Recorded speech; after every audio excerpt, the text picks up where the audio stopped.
Hi hello, ഇന്ന് നമുക്കൊരു കരിമീൻ പൊളിച്ചായാലോ. മീനെ നല്ല രീതിയിൽ ക്ലീൻ ചെയ്തെടുത്തിട്ട് അതിന്റെ പള്ളയിലും തൊള്ളയിലും എല്ലാം നല്ല രീതിയിൽ മസാല തിരുമ്മി കൊടുക്കുന്നുണ്ട്. അത് കഴിഞ്ഞ് നല്ല രീതിയിൽ അരപ്പ് തിരുമ്മി പിടിപ്പിച്ച ശേഷം അതിനെ കുറച്ച് നേരം റെസ്റ്റ് ചെയ്യാൻ വെക്കുക. റെസ്റ്റ് ചെയ്ത കരിമീനെ എണ്ണ ചൂടാക്കി നേരെ പാനിലേക്ക് ഇട്ട് കൊടുക്കുക. നേരെ പാനിലേക്ക് ഇട്ട് കൊടുത്തില്ല, അത് നേരെ ചട്ടിയിലേക്ക് ചാടി വീണു. അതിനുശേഷം അതിനെ നല്ല രീതിയിൽ മൂപ്പിച്ച് തിരിച്ചു മറിച്ചു വിട്ട് എടുക്കണം. പിന്നെ മസാലയ്ക്കുള്ള തയ്യാറെടുപ്പിലാണ്. ഇഞ്ചി, വെളുത്തുള്ളി, കറിവേപ്പില, 10-30 ചെറുള്ളി, അതിൻ്റെ കൂടെ പൊടികളും കൂടെ ചേർത്ത് നല്ല രീതിയിൽ മൂപ്പിച്ചെടുക്കണം. പച്ചമണം മാറുവോളം നല്ല രീതിയിൽ എണ്ണ തെളിയോളം നല്ല രീതിയിൽ മൂത്ത് വരുമ്പോഴത്തേക്കും അതിലേക്ക് തക്കാളിയും കൂടി ചേർക്കണം കേട്ടോ. അതും കൂടെ ചേർത്ത് നല്ല രീതിയിൽ വഴറ്റി മസാലപ്പൊടികളെല്ലാം മൂത്ത് നല്ല രീതിയിൽ എണ്ണ തെളിഞ്ഞ് വരുമ്പോഴത്തേക്കും അതിലേക്ക് തേങ്ങയുടെ 1-ാം പാല് ചേർക്കുക. 1-ാം പാല് ചേർത്ത് നല്ല രീതിയിൽ തിളച്ച് വരുമ്പോഴത്തേക്കും നമ്മുടെ മീനിട്ട് കൊടുക്കാം. മീനിട്ട് നല്ല രീതിയിൽ തിളച്ച് വറ്റി അതിൻ്റെ അരപ്പെല്ലാം മീനിലേക്ക് നല്ല രീതിയിൽ പൊതിഞ്ഞ് പിടിപ്പിക്കണം.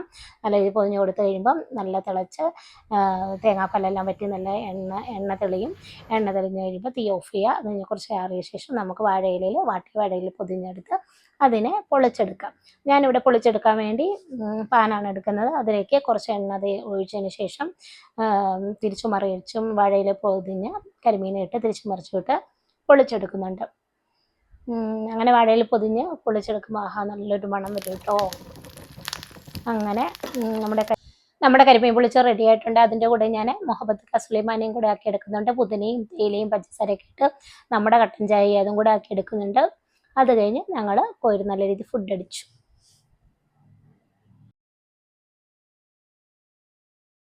ഇതുണ്ടോ, നല്ല സൂപ്പർ കരിമീൻ പൊളിച്ച് റെഡി ആയിട്ടുണ്ട്. മിൻറ്റ് ടീ പൊറോട്ട ഇങ്ങനെ എടുത്തിട്ട് ഈ കരിമീൻ ഇങ്ങനെ വെച്ച് മസാല, ഇത് കണ്ടോ മസാലയൊക്കെ അതിൻ്റെ മേലെ ഫില്ല്.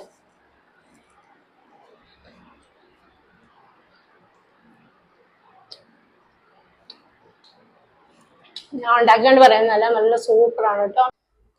ഇതിന്റെ ഡീറ്റെയിൽഡ് വീഡിയോ എൻ്റെ ചാനലിൽ ഞാൻ അപ്ലോഡ് ചെയ്തിട്ടുണ്ട്. നിങ്ങളൊന്ന് കണ്ടു നോക്കൂ. Okay, by.